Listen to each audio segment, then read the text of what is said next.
3 שנים. ברוכים הבאים למסיבת הסיום של מחזור נ"ז. הערב חגיגה. All eyes on us. All eyes on us.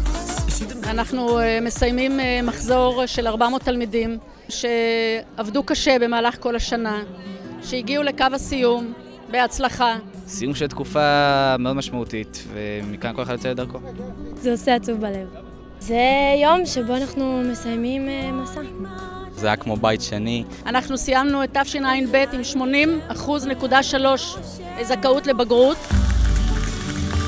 וכמובן בזכות ראש העיר שתומך ועוזר ושם את החינוך בראש סדר העדיפויות שלו.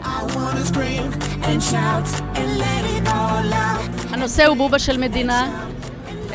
התלמידים מביאים קצת מהחוויות שלהם, קושרים את זה לחוויות של בית הספר ושל המדינה. אנחנו מסיימים,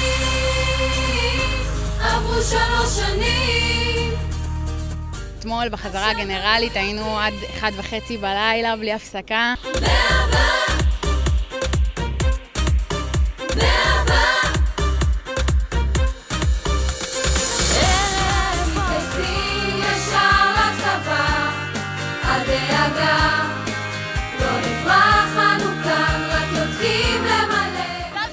ולשאלה הבאה, איזה תמרור מורה על עצירה?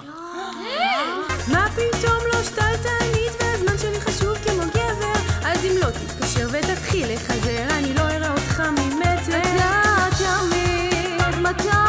אני רוצה לאחל לבוגרים שלנו שיפרצו לעולם הגדול, שיעשו את זה בהצלחה, עם הרבה אהבה ועם כל תרמיל הערכים והכלים שהם לקחו איתם מכאן מבית הספר. בוגרי מחזור נ"ז, בהצלחה.